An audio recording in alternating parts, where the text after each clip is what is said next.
Cette capsule vidéo est un enregistrement d'une séance d'information sur les cercles d'échange en septembre 2020. Si vous avez des questions supplémentaires ou si vous aimeriez vous inscrire, envoyez un message à info@espaceobnl.ca avec le sujet Cercle d'échange. Bonjour à tous. Donc, je me présente. Je suis Stéphane Parent, directeur général d'Espace OBNL. Pour ceux qui ne me connaissaient pas, pour ceux qui ne savent pas encore ce qu'est Espace OBNL, on est un endroit pour informer, inspirer et rassembler les gestionnaires d'OBNL à travers la province et à travers les secteurs. Mon background à moi, il est assez complexe, je vous dirais, mais à la base, je suis quelqu'un qui vient du milieu de l'événementiel et j'ai fondé Espace OBNL suite à plusieurs années en consultation avec une boîte qui s'appelle le Concierge Marketing, qui existe encore, mais maintenant, je me consacre à temps plein avec Espace OBNL. Aujourd'hui, sur l'appel, vous avez aussi Marie-Hélène Côté qui est présente, qui est la directrice des opérations d'Espace OBNL, qui est aussi un peu celle qui va gérer le dossier des cercles d'échange. C'est un peu pour ça qu'elle est là, pour s'assurer que je ne dis pas de menterie, puis en même temps qu'elle va pouvoir répéter à peu près les mêmes informations que moi. Donc, je vous présente Marie-Hélène. Bonjour Marie-Hélène. T'es là? Bonjour. Écoutez, je vais partir un petit peu de la genèse d'Espace OBNL, puis ça va aussi bien introduire les cercles d'échange. À force de travailler dans différents OBNL, je suis impliqué sur différents conseils d'administration aussi. J'ai eu la chance de rencontrer plusieurs DG. Là, on se place il y a 7-8 ans de ça. J'en connaissais déjà d'autres. Et je me suis rendu compte que la gestion d'OBNL, c'est un peu particulier à plusieurs points. Le premier point, c'est la multitude de choses qu'on vous demande en termes de polyvalence. Plusieurs d'entre vous avaient vu cette image-là que je vous présente à l'écran qui a circulé quand même pas mal et qui continue de circuler. Je sais que certains d'entre vous, vous en êtes servis pour négocier avec vos conseils d'administration avec plus ou moins de succès. Ça sera à établir. Mais on part de cette complexité-là du fait Mais aussi... excuse, y a-tu juste moi qui ne vois pas le partage d'écran? Non, moi non plus, je ne le vois pas. Ah, vous ne voyez pas le partage d'écran? Non? Fait que je parle tout seul? On te voit toi, mais pas le partage d'écran. Bizarre. Bon, on va réessayer ça. 5 minutes, peut-être. OK. Là, le voyez-vous? Bon. OK, c'est beau. Ah, bon. Donc là, tout le monde voit ça? Oui. Bon, parfait. Fait que c'était vrai ce que je disais, hein? Vous faites tout ça dans votre quotidien? J'imagine que oui. Oui, il y en a qui disent oui, et même plus, je le savais. Oui. Ouais. C'est impossible d'être bon dans tout ça. Fait que l'intervention de ce qu'on fait au quotidien, c'est un peu pour vous aider dans les dynamiques où vous êtes un peu moins fort et vous permettre aussi d'acquérir certains outils spécifiques à ces enjeux-là. Je vais passer un petit peu brièvement les personas marketing à qui on s'adresse, mais ce que je veux surtout mettre l'emphase, c'est sur certains points communs que vous avez entre vous. Premièrement, ce que moi, je me suis rendu compte au quotidien, c'est que même si vous êtes dans des secteurs très différents, là, aujourd'hui, là, vous êtes du monde dans le milieu associatif, dans le milieu communautaire, dans le milieu du sport et loisirs, mais vous vivez 80% de vos enjeux, c'est la même chose. L'autre élément aussi qui est très commun à ce que vous vivez, c'est une certaine solitude. Un DG, c'est un peu pris dans un étau entre son conseil d'administration et toutes les autres parties prenantes. Ses employés, ses bénévoles, ses partenaires, dans certains cas même sa municipalité, et ainsi de suite. Ce qui fait qu'à votre quotidien, c'est un peu dur de commencer à vous confier à quelqu'un qui ne comprend pas ce que vous vivez, puis qui n'est pas nécessairement dans une situation où le partage du pouvoir entre le conseil d'administration et la direction générale, c'est quelque chose de bien particulier. Je ne peux pas parler à un président d'entreprise, il ne comprendra pas ça. Un propriétaire de PME, la majorité n'ont pas de conseil d'administration. Puis souvent, quand tu as des entrepreneurs qui siègent sur des CA, ils ont un petit peu de misère à comprendre ça, ce que ça veut dire aussi.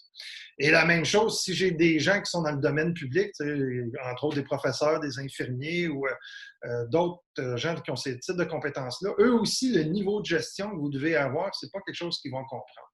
Ça fait que votre situation est bien particulière. L'autre élément, vous l'avez dit tantôt, certains d'entre vous ont parlé qu'ils faisaient plus de bénévolat que d'heures payées. On vous demande d'être des super-héros, puis vous avez souvent des ressources limitées. Ça fait que quand vous avez des manques, quand vous avez des questions, quand vous avez des besoins, bien, il y a souvent l'idée d'aller se payer des consultants ou aller suivre des formations, mais ce n'est pas tout le monde qui est capable de faire ça, puis ce n'est pas tout le monde qui a les moyens de pouvoir le faire aussi. Fait que souvent, l'idée d'un groupe de pairs, d'un groupe d'autres DG qui vit les mêmes réalités, ce qu'on va parler prochainement, ça va aussi aider beaucoup à cet aspect-là. L'acquisition de nouvelles compétences pour devenir de meilleurs gestionnaires, bien, l'apprentissage à travers les pairs dans les groupes de co-développement, c'est souvent une des façons les plus efficaces aussi. Il faut toujours garder en tête que vous avez d'autres petites particularités. La première particularité, c'est la volonté d'accomplir une mission. Dans certains cas, il y a de l'autosacrifice dans ce que vous faites aussi. Vous allez vous impliquer des fois émotivement, des fois personnellement, des fois financièrement pour faire progresser la mission. Puis ça peut venir à un certain coût. Votre volonté de changer la société est votre motivation première, puis ça entraîne un paquet de choses, surtout au niveau de l'émotivité. Puis, vous êtes des agents de changement dans votre milieu. Puis ça, je trouve ça super important de pouvoir créer un écosystème qui soit favorable à tout, justement à ces agents de changement-là aussi. Peut-être vous ne le savez pas, mais l'écosystème des OBNL au Québec, c'est 68 000 organisations. Là-dessus, il y en a à peu près entre 16 à 18 000 qui ont au moins un employé. Donc, ça, c'est notre clientèle, là, ces 16 à 18 000 là, c'est à eux qu'on s'adresse principalement sur les 68 000. Vous avez à l'écran les 14 secteurs d'OBNL. Puis, je trouve ça important que vous les voyez parce que c'est un peu ce qui va faire la beauté des groupes que je vais vous proposer. C'est l'aspect multisectoriel. Quelqu'un, tu sais, Camille, tu es un associatif, mais peut-être qu'Alexandra, qui est au niveau d'un volet plus communautaire, il y a des ressemblances énormes que vous allez vous rendre compte à force de discuter puis d'échanger. Les missions, les secteurs n'ont pas nécessairement tant de caractéristiques propres.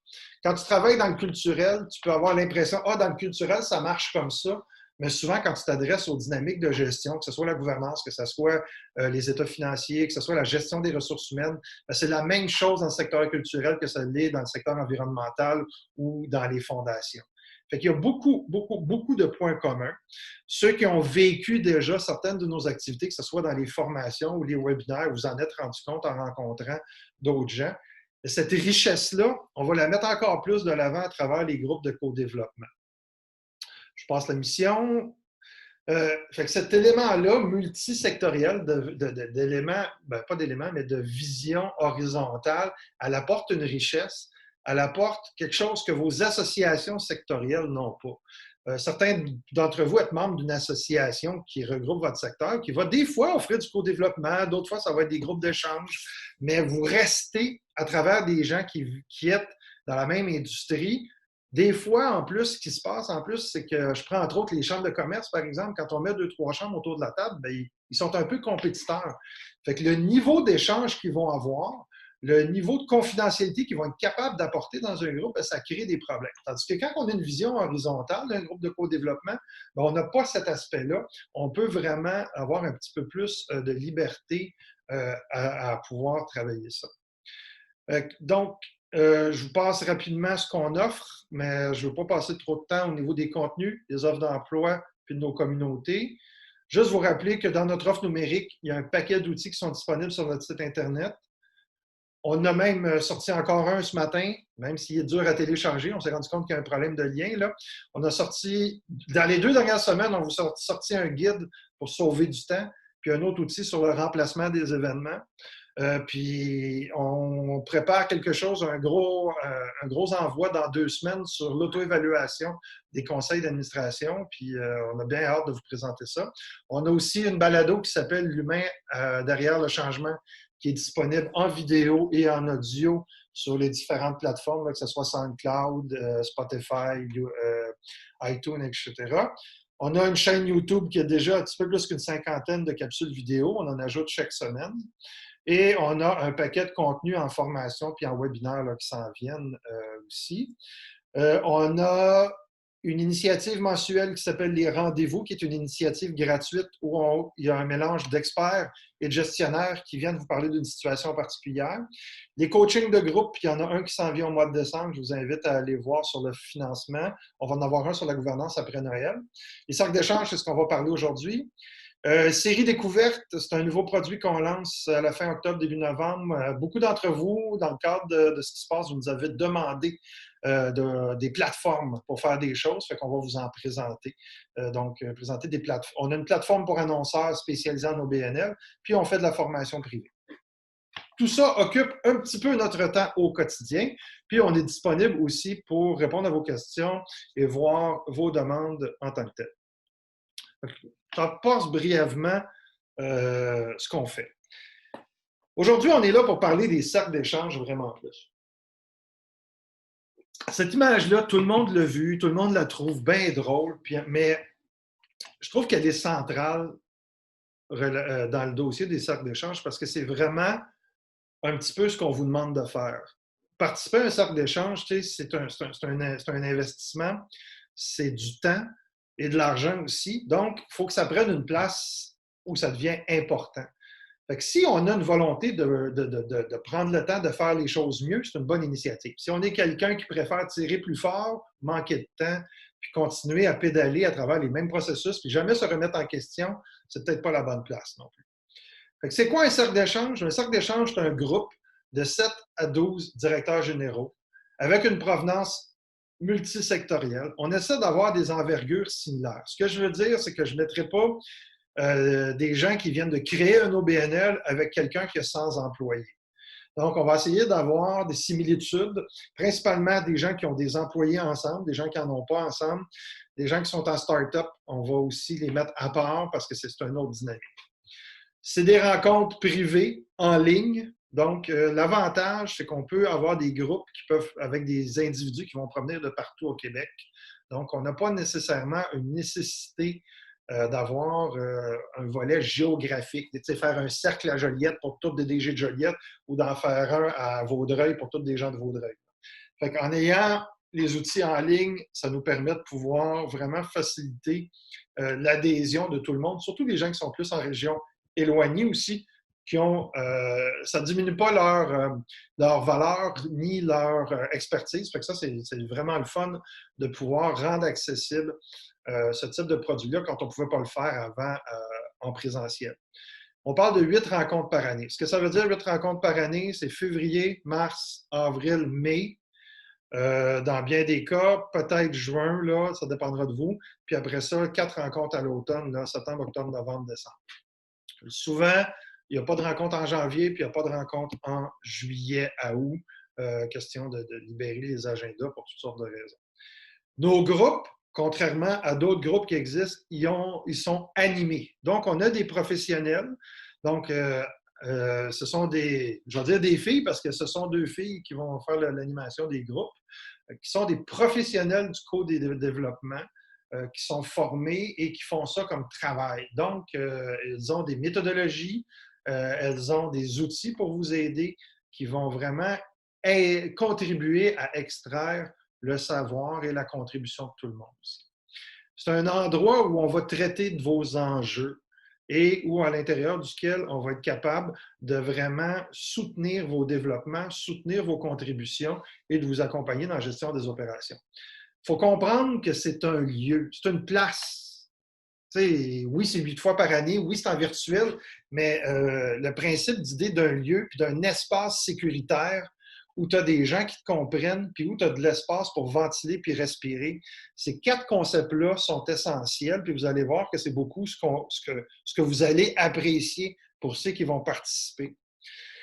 Quand vous allez le réflexe qu'on développe quand on fait partie d'un groupe comme ça, c'est quand on a un coup dur, on envoie un petit courriel, hey, j'ai besoin de vous autres, gang, j'ai un problème, je peux-tu vous consulter ou lors de la prochaine rencontre, j'aimerais ça prendre de votre temps pour avoir vos idées, pour bandiser. Fait que ça vous permet en même temps d'avoir, je vais dire le terme anglais, là, mais un sounding board ou un simili-comité consultatif constitué de pairs sans avoir à se monter une grosse méthodologie ou un comité aviseur ou à à avoir une deuxième structure en dehors de ton CA. Tu sais, il faut comprendre que, vous le comprenez, vous le savez, vous avez déjà vos conseils d'administration, mais la gestion avec un conseil d'administration, des fois, c'est pas toujours évident. Puis il y a certains enjeux qu'on ne peut pas aborder avec des administrateurs. Il y a d'autres enjeux qu'on voudrait, mais ce n'est pas tous les administrateurs qui sont ouverts ou disponibles pour pouvoir le faire. Fait que ça nous prend d'autres endroits où on est capable de ventiler puis où on est capable d'échanger pour faire avancer ce qu'on fait au quotidien. Donc, le premier objectif du cercle d'échange, c'est de rompre la solitude des DG. Vous me dites, puis cette solitude-là, là, elle a plusieurs points. Là. Très souvent, vous êtes dans vos bureaux, puis c'est d'être capable d'en sortir. Ça, c'est un premier élément, mais là, on en sort virtuellement, on s'entend. C'est aussi d'être capable de créer des pairs entre des gens qui vivent des réalités similaires. Puis ça, vous allez le voir, c'est de l'or en barre parce qu'il y a vraiment toutes sortes de choses qui ressortent de là. Ça va vous permettre de trouver des outils, des pratiques, d'avoir des témoignages sur le vécu des gens qui vont être autour de vous. Ça va vous permettre d'en livrer, d'échanger les votes. Il y a l'élément de contribution aussi qu'il ne faut pas négliger. Puis, en déployant ce genre de réseau, moi j'appelle ça du réseautage privilégié aussi, bien, vous allez vous faire un tissu, une toile d'araignée de gens qui vont être capables de vous aider un peu partout en province. Donc, des fois, là, vous allez avoir des questions, mais au lieu de décrocher le téléphone et de payer un consultant à l'heure, bien, vous allez dire, je vais appeler ma gang de DG, il y en a peut-être un qui va m'aider à trouver une solution. C'est de l'échange, c'est du réseautage, c'est une place pour se confier, c'est une place pour trouver des solutions. Établir des partenariats, moi, je vous dirais que j'ai été surpris de voir des choses qui ont débuté. Plus les gens apprennent à se connaître, « Ah, t'as ça, écoute, moi, j'ai des salles vides à louer. Ah, ben moi, j'ai des besoins, on peut-tu faire quelque chose ensemble, et ainsi de suite. » On va vouloir travailler avec ces gens-là. Fait que des fois, ça fait des partenariats très intéressants entre le milieu scolaire, le milieu communautaire, ou entre le milieu associatif puis le milieu philanthropique. Fait que j'ai vu à travers le temps différentes initiatives qui sont venues de la part de ces groupes-là. C'est une place pour s'inspirer, puis c'est aussi un endroit où on peut compter sur des gens. Un des éléments centraux d'un groupe comme ça, c'est la confidentialité. Ce qui se dit dans le groupe reste dans le groupe. Puis ça, c'est vital, puis ça nous permet en même temps d'avoir une place où on peut se livrer. Comment ça se déroule? Bien, la première rencontre, vous allez faire connaissance. La deuxième rencontre, entre la première et la deuxième rencontre, on va vous envoyer un outil qui va être une genre de cartographie de vos enjeux personnels. C'est quoi vos... On part du grand mapping que je vous ai montré tantôt, puis où vous êtes fort, où vous êtes faible, on additionne tout le monde dans le groupe. Fait qu'on a une idée, c'est quoi les lacunes du groupe, puis on a une idée, c'est quoi les forces du groupe. Fait qu'on va se concentrer, puis en même temps, dès la deuxième rencontre, vous êtes capable d'identifier, « Hey, moi j'ai un problème de gouvernance. Ah, dans ma gang, j'en ai 3 qui disent qu'ils sont bons. Bien, je vais pouvoir les appeler tout de suite et avoir un son de cloche. » À partir de la troisième rencontre, bien là, c'est ce qu'on appelle échange et solutions. Comment ça se situe? On est à peaufiner exactement comment ça va se faire avec les animatrices, mais ce qu'on regarde comme concept devrait ressembler à ça. À la première rencontre, entre les rencontres, il y a une personne par groupe qui va préparer une situation, un enjeu, un cas, quelque chose qu'elle veut soumettre au groupe. Fait qu'à tour de rôle dans l'année, vous allez pouvoir présenter vos enjeux et contribuer. Fait qu'une fois que la personne remplit son formulaire, là, je pourrais vous le montrer si vous voulez, hein, bien, on va travailler sur son problème après un tour de table. Fait qu'on a un premier tour de table pour ventiler, ça va bien, non, ça va mal, et ainsi de suite. Après ça, il y a une personne qui présente sa problématique. Le groupe travaille sur la problématique. Là, je dis problématique, là, mais ça peut être un enjeu, ça peut être quelque chose sur lequel on veut de l'information, ça peut être présenter un cas, c'est variable. À la fin de la rencontre, la personne revient au groupe au complet sur 3 points qu'elle retient sur sa problématique en particulier. Puis à la rencontre suivante, les premiers 10 minutes sont voués au fait de revenir sur cette personne-là. Puis après ça, on embarque ça d'une rencontre à l'autre, ainsi de suite. À certains moments, on va pouvoir ajouter des gens au groupe, dépendamment. Il y en a qui vont partir, il y en a qui vont être absents, ainsi de suite. Fait qu'on va avoir une certaine bonification avec des nouvelles personnes à fur et à mesure dans les groupes.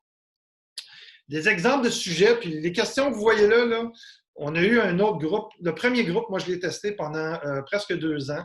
Puis ça, c'est des situations qui sont arrivées. Donc, j'ai un conflit de personnalité avec mon président de CA. Avez-vous des pistes de solutions? Il y a un membre de ma communauté qui répand des fausses rumeurs sur notre organisation sur Facebook. Comment je dois gérer ça? Notre propriétaire veut doubler le loyer. C'est quoi mes recours? Il me manque 2 administrateurs. C'est quoi vos trucs pour recruter?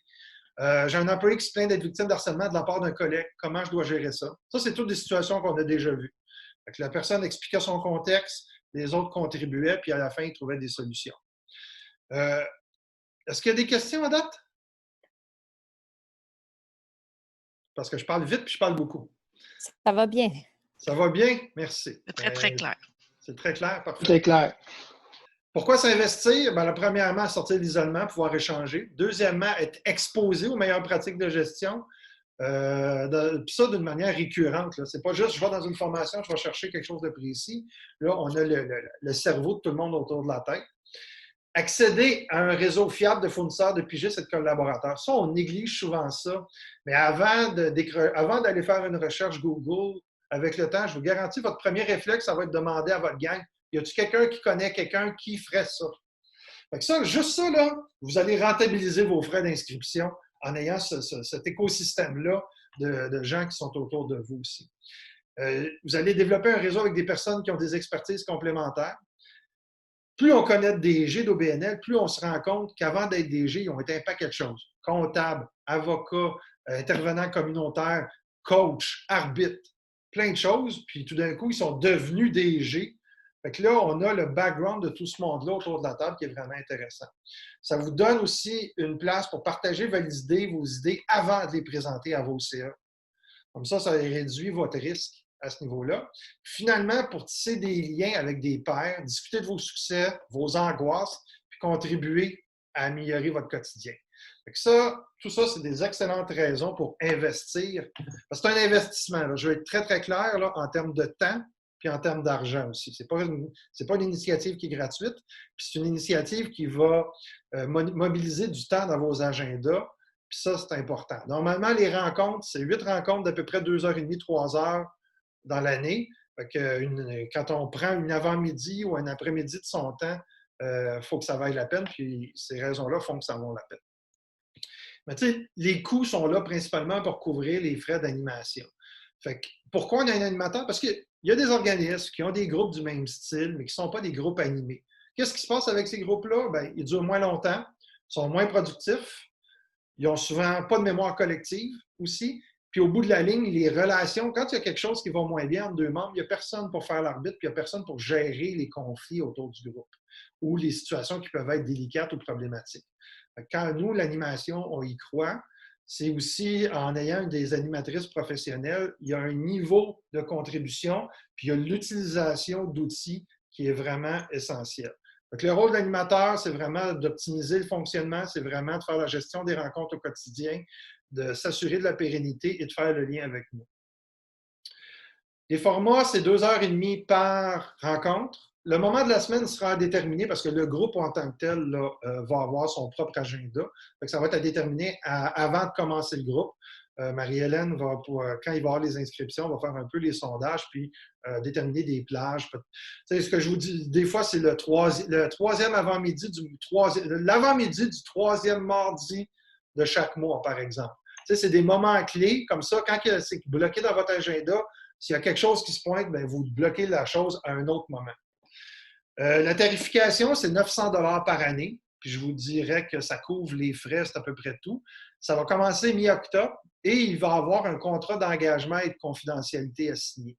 Le contrat d'engagement va stipuler que ce ne sera pas plus que 3 absences par année. Sinon, le groupe va se donner la chance de ne pas vous renouveler. Et l'élément d'engagement est hyper important. Ça, si on n'est pas engagé, on ne va pas y chercher puis on ne va pas contribuer. Fait que ce type de groupe-là diminue beaucoup sur sa valeur. J'ai fait le tour, je pense. Est-ce qu'il y a des questions?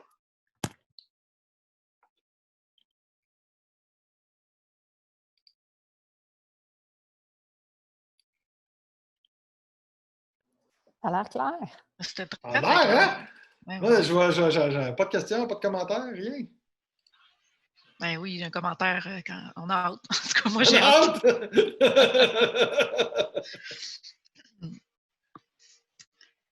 Bon. Aucun commentaire, aucune question? Et juste, la prochaine étape à ça, c'est quoi? Si on va avoir un courriel Vous allez avec recevoir un moyen de courriel. s'inscrire ou... Oui, c'est ça. Vous allez recevoir un courriel dans lequel il va vous envoyer vers un lien, vers une transaction payante pour faire les frais d'inscription. Puis il va y avoir deux, trois autres petites questions. Votre nombre d'employés, Marie, prends des notes. Votre nombre d'employés, votre nombre d'années comme DG et votre. J'en avais une troisième. Je vais y revenir, là, j'ai d'inscrites. Il va y avoir quelques questions, puis ça va vous envoyer au formulaire pour faire la transaction. Puis à partir de là, Marie va prendre les inscriptions, puis on va partir les groupes. On va constituer les groupes, puis on va vous donner une. Ah oui, c'est vos disponibilités dans les blocs horaires. Et on va partir de là pour former les premiers groupes. Puis à partir de là, les animatrices vont vous prendre en charge pour les rencontres subséquentes. Puis la date limite pour s'inscrire, ce serait quoi le temps qu'on consulte nos Ben, CA? je vous dirais que l'idéal, là, mi-octobre maximum. Là. Puis ceux qui vont me répondre, il faut que je demande la permission à mon conseil d'administration. Je m'en allais là-dedans. Ça veut dire que vous n'avez pas de politique de gestion financière. Ça, vos amis du club du cercle d'échange vont vous dire de vous doter. Parce que normalement, ce genre de dépenses-là, c'est dans vos budgets de formation puis de développement professionnel, puis ça fait partie de votre politique puis de votre budget. Je suis tout à fait d'accord avec toi. Puis j'en ai un budget normalement, mais dans le contexte où j'ai pas de revenus depuis mars, là, j'aurais pas de misère à les convaincre, mais tu sais, je ferais pas une dépense sans leur en parler. Le contexte est particulier. Mais non, normalement, effectivement, Camille, ça passe. On a plein d'idées pour te faire des revenus. Oui, moi aussi, j'en ai plein, mais il se passe de quoi, là? En tout cas, on en parlera dans le cercle. On en reparlera. Ouais. Excusez-moi, puis c'est des groupes de combien de personnes? De 7 à 12. OK. Puis est-ce que c'est 8 des à 12, groupes pardon. 8 à 12. Est-ce que c'est des groupes qui migrent d'une année à l'autre? Évidemment, selon les inscriptions, j'imagine. Là. L'objectif, non. Ben, l'objectif, non. Ça va être de rajouter. Une fois que le groupe, ce genre de groupe-là, moi, j'ai fait partie de 3 groupes comme ça. J'en fais encore partie d'un. J'avais justement une rencontre ce midi. Il se crée toujours un noyau. Fait que il y a des gens qui vont arriver, il y a des gens qui vont partir. Fait qu'on va. Puis si vous autres, comme groupe, nous, on va recevoir des noms, par exemple, on va vous les soumettre. On a telle personne qui cherche à participer à un groupe. On pense qu'il y aura un bon fit avec vous autres. Voulez-vous l'accepter? Fait qu'on va vous envoyer des noms de gens pour bonifier vos groupes. Notre objectif, c'est d'avoir des groupes. Parce que comme tu as toujours un petit peu des absents, si on tourne avec 10, 12 personnes inscrites puis que ça vous fasse des rencontres moindrement intéressantes puis de contributions. À la limite, peut-être jusqu'à 14, mais la discussion que j'ai eue avec mes animatrices, ils ne veulent pas aller si gros que ça. Fait que, mais nous autres, c'est 8. 8, c'est le minimum. Puis après ça, on va se donner jusqu'à 12 à peu près là, fait que, pour pouvoir que ça soit fonctionnel. Fait que c'est pas quelque chose d'annuel. On le place, puis ça va dans le temps. Fait que plus tu vas avoir à connaître les gens autour de toi, plus la confiance va s'établir, plus il y a des relations fortes qui vont se faire aussi avec les gens qui vont être autour de toi. Fait que ça aussi, c'est vraiment intéressant de pouvoir bâtir un réseau dans le temps aussi. Il y a des organisations, je prends les ADMA par exemple, ils ont des groupes qui ressemblent à ça de DG d'OBNL, mais c'est 6 rencontres. Mais c'est des rencontres sur des thèmes particuliers. Une rencontre de gouvernance, une rencontre de comptabilité, puis à la fin de l'année, ben, on met la fin. Non, nous autres, c'est un groupe continu dans le temps, puis c'est un peu un volet d'appartenance à ça. Parfait, merci. Est-ce que le cercle d'échange rentre un peu dans la description d'une formation pour le programme d'action concertée ou ça ne rentre pas dans la définition? Ça dépend de ton conseiller régional. D'accord. Je te dirais non, mais j'en ai vu qui ont réussi ailleurs. Fait que, puis il y a une question il y en a qui ça va être au niveau, ils vont s'astiner au niveau de la méthodologie. Faut que tu vérifies avec ton conseiller régional d'Emploi Québec, parce que des fois c'est oui, des fois c'est non. Puis moi, j'ai appris qu'avec Emploi Québec, d'une région à l'autre, les programmes changent. C'est comme ça leur tente ou il leur reste de l'argent ou pas dans leurs enveloppes. J'irai pas là. La rencontre est enregistrée. Bon, ce que je veux dire, c'est que c'est pas uniforme. En général, je dis non, mais informez-vous. D'autres questions?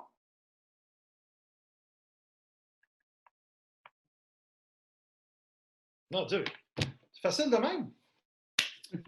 Merci. On reste disponible pour vos questions. Marie-Hélène va être votre personne contact pour ça. Puis après ça, ça va être les animatrices qui vont vous prendre en charge, entre guillemets. Là. J'ai bien hâte de partir de ça. Moi. Je vais vous avouer que c'est une initiative qui me tient à cœur parce que je sais que c'est un besoin. Puis que je sais que ceux qui vont embarquer vont vraiment en profiter. Je vous souhaite une bonne fin de journée. Puis à la prochaine. J'aurais peut-être une question qui n'a pas rapport avec ce qui vient de se dire. Est-ce que toi ou Marie-Hélène, on peut se contacter en dehors de cette réunion-là pour avoir des informations autres qui relèvent de ce qu'on vient de dire? Oui, tu peux m'envoyer un courriel. On envoie le courriel à info, puis il va être acheminé à la bonne personne. Ça va être à moi, principalement. Parfait. Merci, c'est gentil. Merci. Merci beaucoup. Merci vraiment beaucoup. Merci à tous. Bon après-midi. Merci beaucoup. Puisque vous avez visionné notre vidéo jusqu'à la toute fin, nous vous invitons à visiter notre compte YouTube pour du nouveau contenu à tous les mois. Nous créons des capsules avec des personnes inspirantes pour rapprocher, inspirer et informer les gestionnaires d'OBNL de tous les milieux.